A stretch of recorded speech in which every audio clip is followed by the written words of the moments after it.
Welcome to Tales from the Cave Side, where Lillian and Chris, we bought a cave house and finca on the outskirts of a small Spanish town. Follow us as we learn to renovate and create a home that we will be proud of. Right, after a morning of using the borrowed machine and spraying on the lime mixture we wanted to, big holes have been filled with more rocks and then the lime on top. And these rocks here are actually from a pallet of facing, I'll say bricks in inverted commas, rocks that people buy. We bought them for another project and never ended up using them. So we've put them on there just to break up what would have been a very flat area. Still a lot of fingerprints and stuff on there. We're going to leave this now for a couple of hours, maybe a bit longer, see how it goes, and I'll come back and sponge it and see what we're left with at the end. But so far, so good. Right, so the render was allowed to go suitably hard and sponged as promised. And what a fab finish we've got. Really happy with this. You can see these brown coloured rocks are the ones that we put on, that we'd bought for another project and didn't use. But this pinky coloured one is part of the original wall. And rather than putting really thick render on that, we've just exposed it. And we're going to go for it and do the whole building in this. So this originally was going to be the bathroom. It still is going to be the bathroom. However, we hit a snag where that cut mark is there. Turns out that's more or less exactly where the chimney is downstairs. So unfortunately, we can't run the pipes down there now. We've been in contact with the plumber, gave him measurements, and he said, yep, that's fine. Just swap everything round, so instead of the toilet being there and the shower being here, it's the other way around now, so the toilet's going to be there and the shower's going to be there. We've already made a start on knocking it out. This is going to be a bit of a process because I've never done anything like this before. If it was bricks, there's a tool for the job. It's rocks, there isn't. So this could take a day, it could take an hour, it could take more, it could take less. We don't know. So we're going to have some fun.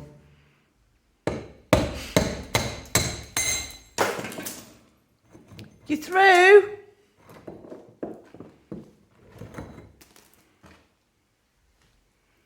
Hello? Okay, and after much time chipping away, look, there's upstairs. And this rock is now loose. Yes. Oh. Oh boy. That's a big rock. Holy moly. We've made the hole and it's a jolly big one. And the unfortunate is the piece of wood that we wanted to have as a feature in the wall is no longer going to be able to be said feature in the wall because this is where the waste pipe's going to come out. Bit worrying, but we managed it. And just like when the two halves of the channel tunnel met, the handshake through the hole. Hola! Hola, senor! Well, it was a bit of a discovery. There was actually not that many rocks. It was all mud like this. It's just that's the mud pile. And these are the rocks we saved.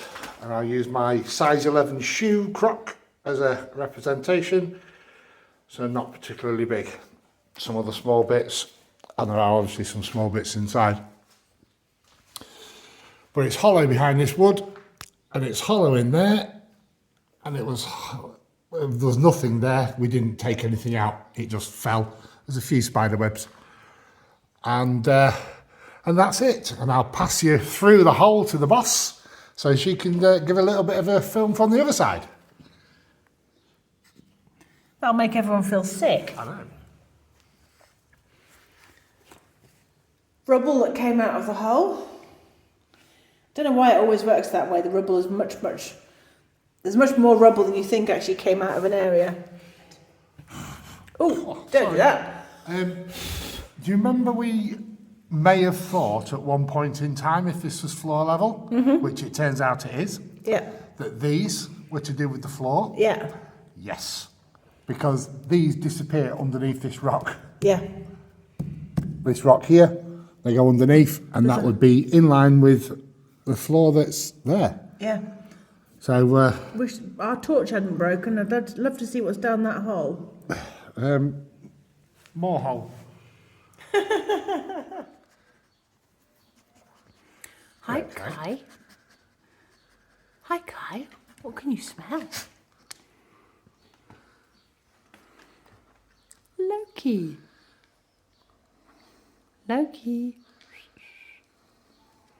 He's gonna come round. No, Kai. No, Kai.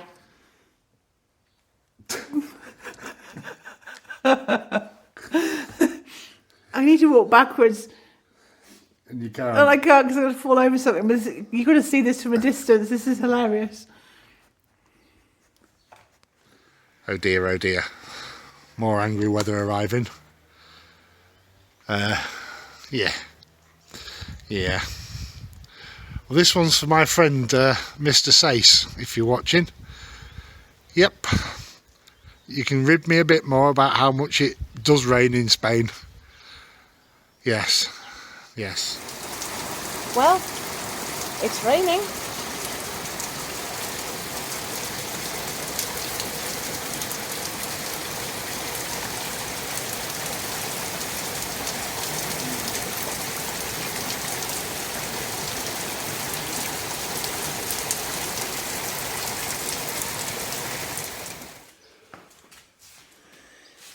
Okay, horrible day today. It's raining, so we can't use a cement mixer.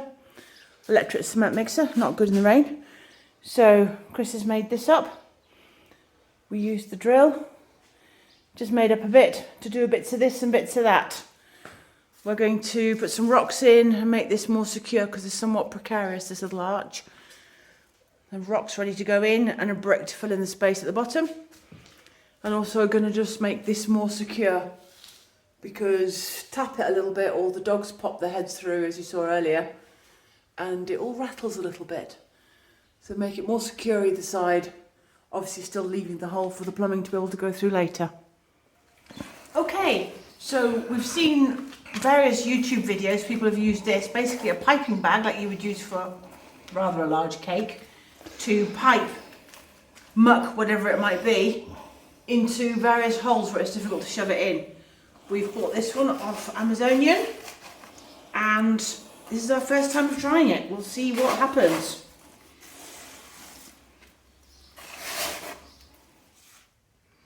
I'm not sure if you can see that doughy mess in the middle there. Is it going in?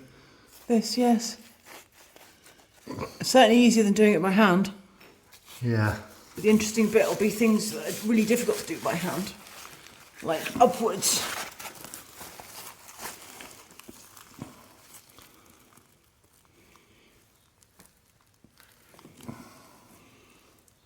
Yeah.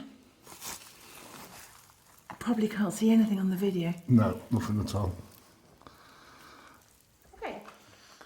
This has now been nicely packed. More rocks, and using the piping bag to get the the mortar in to holes that you could only see were sort of this deep, but it just kept going and kept going. So really, really good invention. We like our piping bag. In there, nice and solid. This can now be left to dry as and when tube work comes through here. We took the opportunity whilst the piping bag had glue in it, whatever you want to call it, to fill what looked like little holes, and you put the piping bag up to it and it just kept going.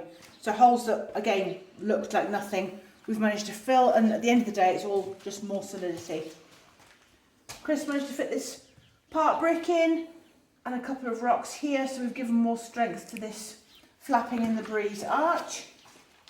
And this wall is now ready, once this has got off, for getting said machine out again and going for it. Second wheelbarrow full of a lime mixture, and that is how many bags of lime? A full bag in each wheelbarrow, so we've used 2 bags. So we've used 2 bags, And you can see what we've achieved here. Everything obviously that's the darker colour is the new stuff, and that's the colour it's going to dry. Up there was already done, and we've given it a wiggly woggledy line rather than being a straight modern line, and we will just blend it in, and hopefully that'll look the part later on. And this is how easy it goes on.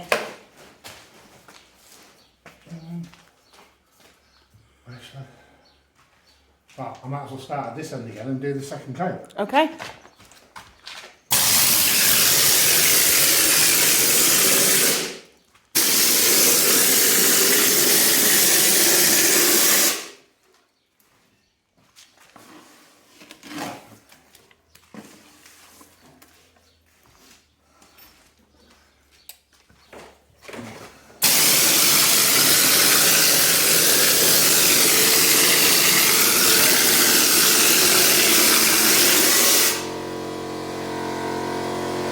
There you have it, folks.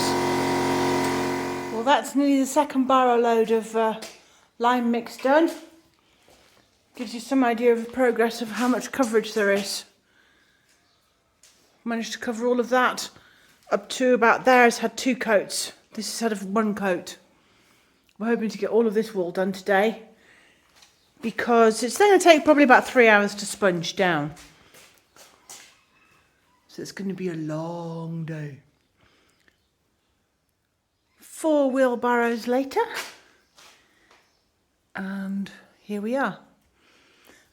That little patch there hasn't been done because we've got to sort out electricity, where it's going, etc. And there's no point in putting plaster on, chopping it off and having to replaster it afterwards.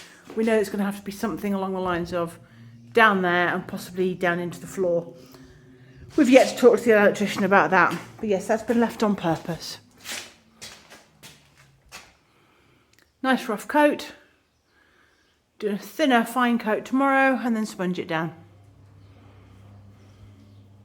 Okay, it's the next day. This is what we managed to achieve yesterday.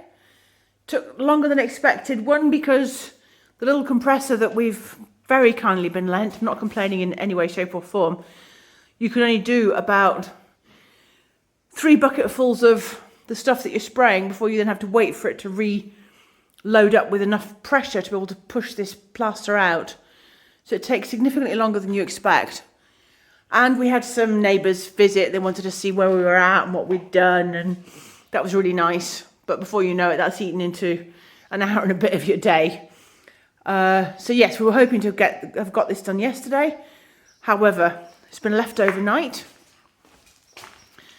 and is solid as a blinking rock. So now it can have a final coat and the sponging and hopefully end up with something similar to that. What are you doing? Right, what are you doing? Putting it on by hand. Pardon? No, there is method in my madness. This is a feature rock, like these ones. One of the yes. slithers that we've got for putting on. Yeah. And it stuck out quite a bit, and I just thought it'd be easier to smooth around it rather than spraying with a machine. And also I didn't want to overspray onto this. Well, no, I suppose that's the point. The machine is brilliant, but it's very difficult to control in a small area. So I'm just doing this. Okay. So you mean we've set the machine up, ready. Good to go. The compressor's sat here waiting. Charged a lot. And I'm doing it by hand. And you're doing it by hand. How can we say how wonderful this machine is if you're putting it on by hand? It's an handy thing now. Actually, it looks all right, doesn't it? We have learnt our lesson. Do not leave the bottom 2, in our case, bottom 2 coats to go absolutely rock solid before then putting the final coat on. The reason being that it has to be wet so much, ideally with a hose pipe, I would say, to then make the last coat adhere to it. And also leaving it as rough as we have, it's hard work to actually achieve the smooth finish. But lesson learned, we won't do that again. And Another day, some more buckets.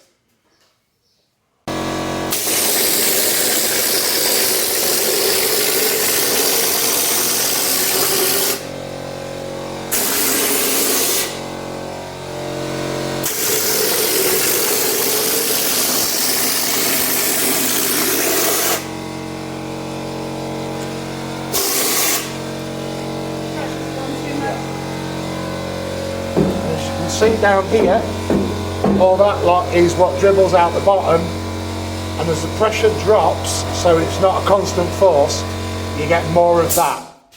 So it's always best to keep the compressor at a high level, and if it drops too low, stop, let it come back up again.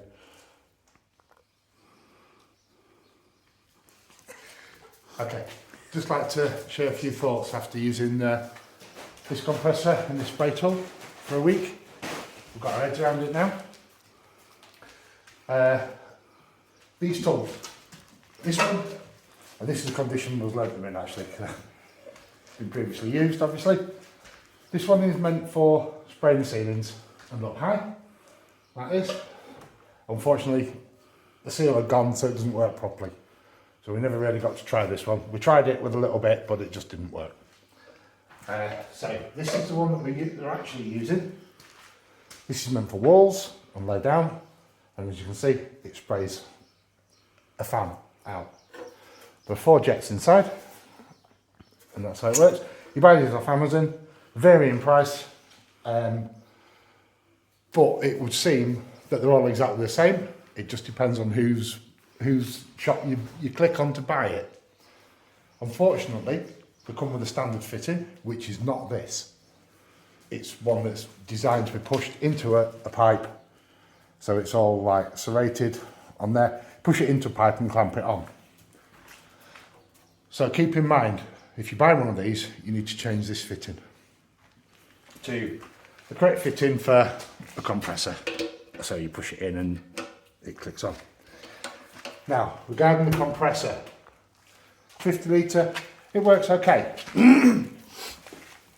I would suggest, if you have access to, or if you actually already have, or going to purchase a compressor for doing this job, 100 litre minimum, maybe even more, depending on how much money you want to use.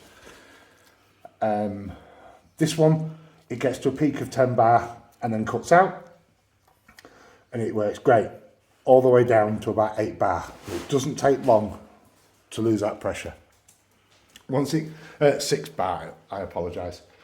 Once you get down to 6 bar, this spraying tool, it becomes almost useless because you get more and more and more waste. As you saw in the video, you get bits dribbling down,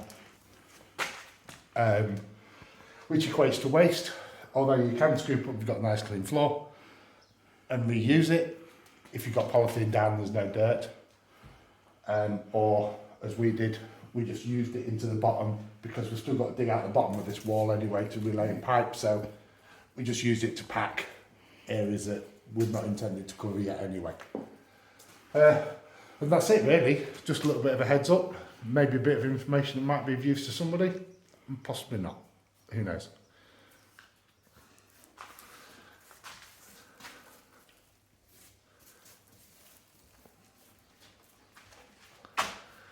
How is it? Happy with that, it's good. It's good. It still needs another sponge over. So what happens is if you put it on really thick and if it dries too quickly, obviously here in Spain things can dry quite quickly even on a cold day, humidity comes out too quickly and you get shrinkage and little tiny hairline cracks. There are a few, I doubt they'll always pick them up on camera. But what I'll do is I'll come back in say an hour and sponge it over. By doing that, I actually liquefy this cal again, and it works like a paint, and it fills in any little hairline cracks.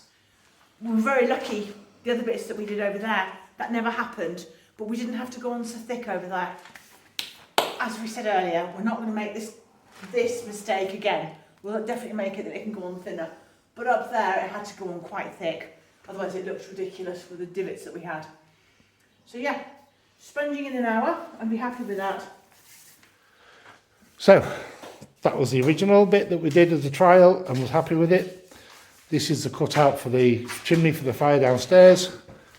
This is where the pipe work and everything's will be going for the bathroom upstairs, and then after that it'll all be backfilled and made good.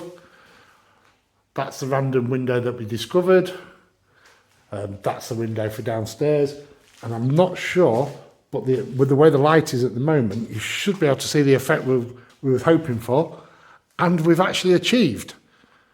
So as you can see, the unevenness and the shadows in the wall is absolutely exactly what we wanted. Bad. And that's the boss being rude, sticking a finger out. That's a tongue, actually. Christ. It's been a long day. It's been 3 days, all in one. Thanks for watching the latest episode of Tales from the Caveside. If you enjoy what we're doing, please like and subscribe. We would really appreciate it.